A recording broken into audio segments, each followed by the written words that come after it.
Pat Milke here, the facilitator for Business Management Professionalisms. Um, in this short video, I'm going to go over some activities that you worked on for week 3, and then I'm going to go over what you'll be working on for week 4. Um, I just want to emphasize, please get a hold of me if you have questions. Don't wait until the end. This class is about participating and learning how to be a successful student. And many times if you don't ask questions, you'll not be able to do that. So let's go ahead and get started. So in week 3, I had you watch a little video about eating your frog. And I just wanted to share with you that this is a concept we will use on and off um, throughout the term. There are other clips out there and other helpful suggestions based on the theory of eating that big ugly frog. I had a smile. Some of you had the same frogs that I do, like exercising. If I don't do it the first thing in the morning, guess what? I'm not going to do it. But remember, use this as your guide to start the day, especially now that you're in school and many of you expressed that time management was the one big fear you had. If you get that big ugly frog out of the way first thing in the morning, that not only helps you feel better, but it also allows you to be more productive because you're not thinking about that. Um, so like I said, we'll be using this throughout the term. The other piece was on motivation, and that's what gets you excited. And you need to know why you are in college. It's critical. If you don't know or have a reason, or if you're doing it for someone else, like say your parents maybe want you to be in school, that's not going to be enough to keep you excited to get all your work done. Because remember, if earning a degree was really easy, everyone would have one. I would challenge you to ask people about whether or not they have degrees or not. Second, hopefully you are found some really good information from the interviews of the 3 people about yourself. That will be part of the Personal Portfolio 1, which will be due February 12th. So make sure you're looking over that scoring guide because a lot of the work that you've already done is going to be included in there. It's just that you're going to be putting it into a written format. So week 4, we're going to be talking about communication and also conflict resolution. There are a couple of exercises out in the chapter for you to use the 5C approach to apply to a conflict you had.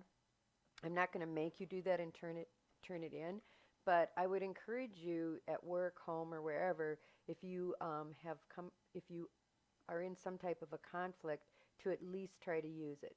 Because using the 5C approach allows you to think through a lot of other options instead of just focusing on one. The other thing will be communication, both written and verbal. Not as much verbal in this class as maybe in some of your other ones. But I want you to think about the impression that you are giving your instructors if you do not consider using proper online behavior. So what is proper online behavior and what do faculty and instructors expect? Well, we expect you to use correct spelling and grammar in your emails and other classwork, especially in discussion boards as well. This is your opportunity to practice writing correctly, because that is one of the skills that our advisory committee members tell us that they are looking for in people that they hire and or promote. Also, check into the class regularly. Remember, this is an online class, but very, very critical. I will put different information out on announcements and or change up assignments, things like that, just to make sure that you are checking into class regularly. This is our way of getting you into the habit of being present in the class and not dropping in and dropping out. I've put you into some small groups. Hope that's worked. We will be using those on and off throughout the term. Be committed to the group work. Don't be like posting last or not participating at all or being negative in your approach.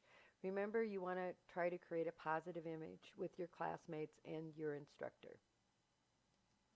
So talking about instructors, here are some tips to help you to consider to get along with your instructors. You're going to have multiple instructors in your classes, and we all have a different approach to how we have you turn in assignments and different things like that.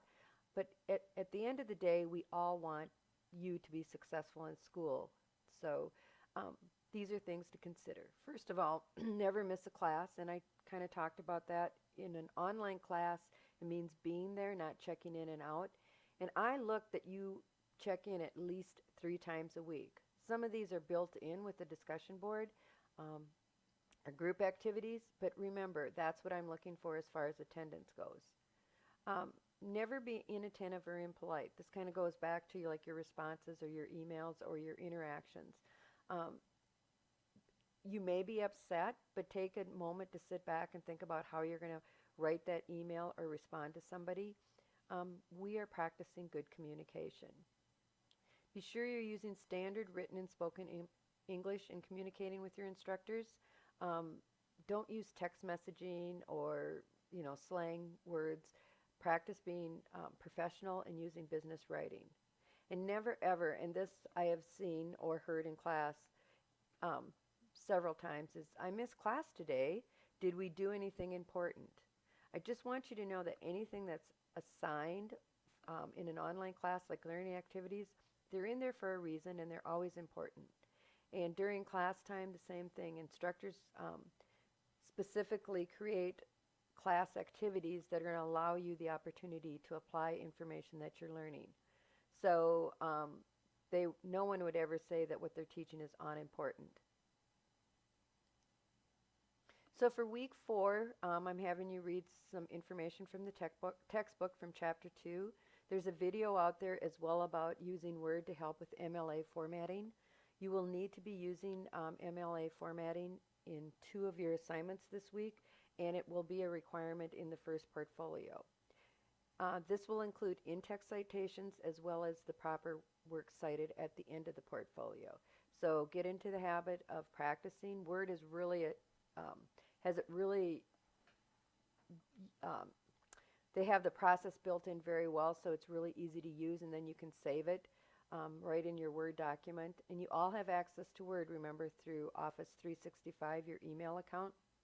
But if you have questions about that, let me know as well. There is a discussion board, and just a reminder, discussion boards have 2 due dates based on your feedback, which I definitely appreciate. Someone had said a little bit clearer instructions, so I've put next to any assignment in the summary of assignments if there's 2 due dates or not. So the first one would be Friday at 11:59 p.m., and then the second would be Monday at 11:59 p.m. The last assignment that I'm having you do is to submit 1 paragraph from your first portfolio.